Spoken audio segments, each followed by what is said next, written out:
Et si une nuit, votre nain de jardin disparaissait.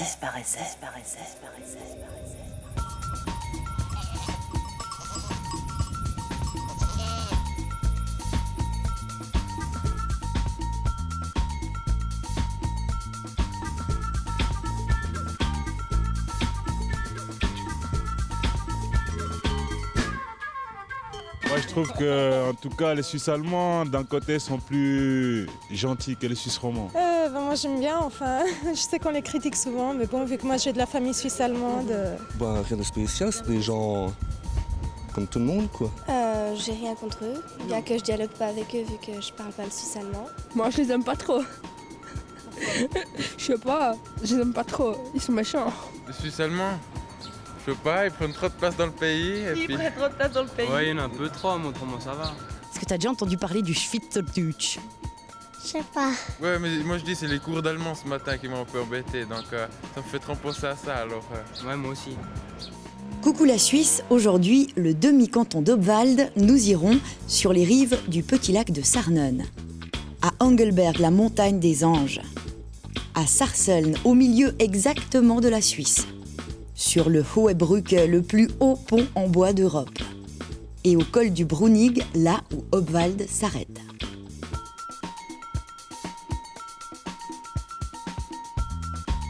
Notre nain de jardin fugueur Peter s'évade aujourd'hui dans le minuscule demi-canton d'Obwald.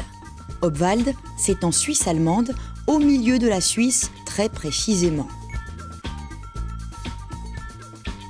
Obwald, ça signifie la forêt du dessus. C'est donc une région de montagne, mais aussi de petits lacs turquoises et de prairies vert tendre. Bienvenue en Suisse centrale, en pleine carte postale.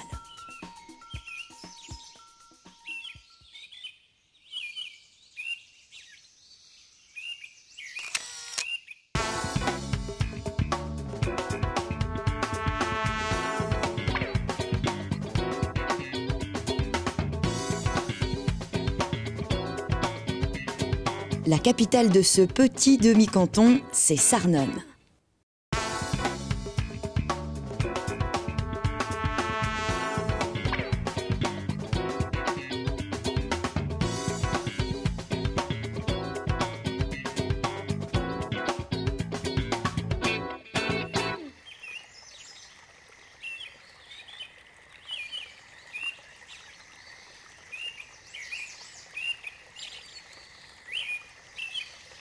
Sarnen possède son propre lac, tout petit, tout mignon et très tranquille.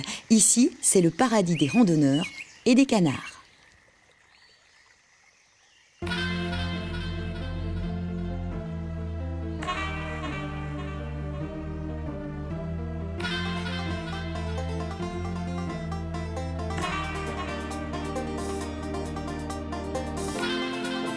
Obwald est divisé en deux. Et pour atteindre notre prochaine étape, nous quittons un instant le canton pour, hop, y revenir. On monte jusqu'à la station d'Engelberg. Engelberg, c'est une petite ville curieuse perdue dans les montagnes. Nous sommes au pied du plus haut sommet de Suisse centrale, le Titlis, à 3020 mètres d'altitude. Si Engelberg est aujourd'hui célèbre dans le monde entier, c'est aussi grâce au chanteur suisse Stefan Eicher. Il a donné le nom de cette petite ville à son premier album, Engelberg. Pourquoi ? Simplement parce que c'est ici qu'il l'a enregistré, dans le petit casino de la ville, transformé pour l'occasion en studio d'enregistrement.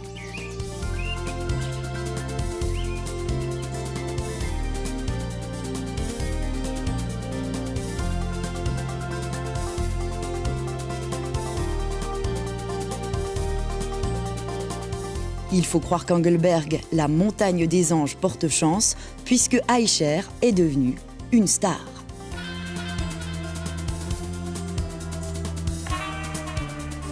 Là, nous sommes arrivés au bout de la vallée. Il faut revenir sur nos pas. On vous emmène maintenant dans un village très particulier. Sarseln, ce n'est pas tout à fait un village comme les autres.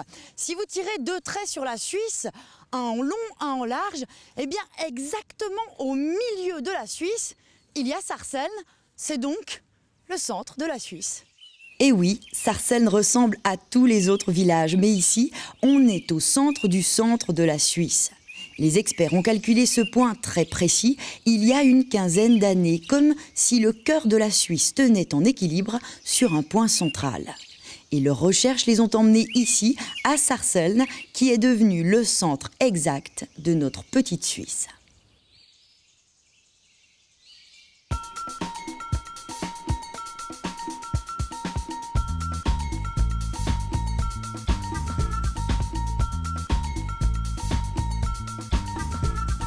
On reprend la route qui s'enfile entre les prairies, les vaches et les chalets. Le canton d'Obwald nous offre ses plus beaux paysages. On continue à grimper.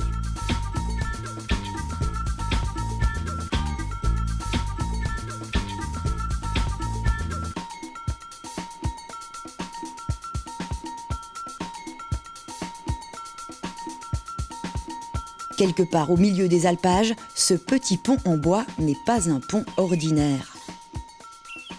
On l'appelle le Hohe Brücke.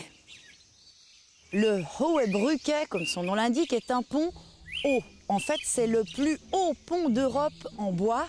Il est suspendu à plus de 100 mètres de la rivière, mais pour s'en rendre compte, eh bien, il faut avoir le courage de jeter un œil.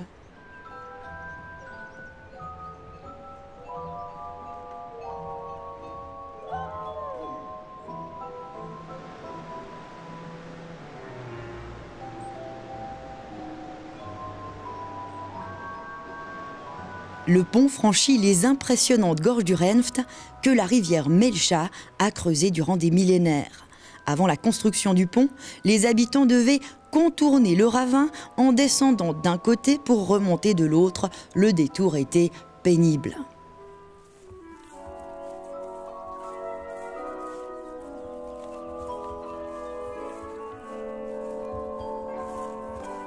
Il y a 100 ans, la construction du Hohe Brücke change tout. Et il est haut, tellement haut, qu'il a fallu installer ces filets de sécurité. On peut se pencher, mais il faut rester prudent.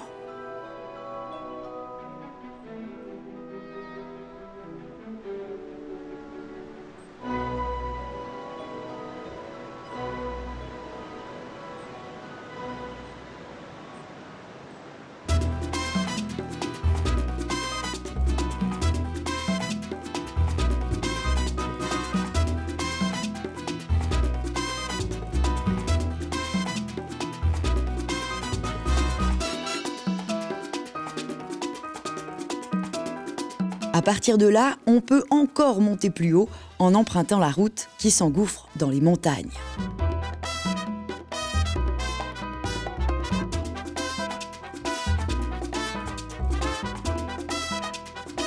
On arrive aux frontières de notre petit canton d'Obwald. Plus loin, c'est le canton de Berne.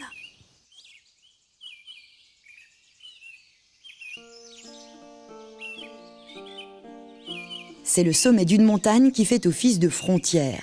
Le col du Brunig est à 1007 mètres d'altitude exactement.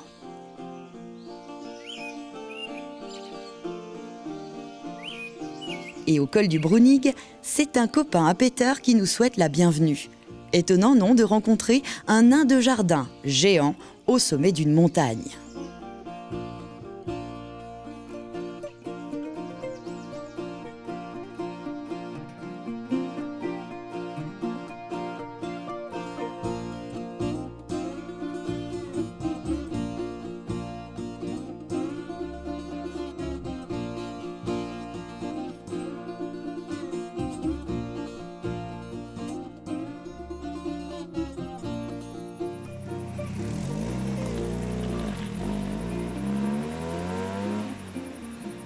Le grand nain reste ici, moi je repars avec mon petit Peter.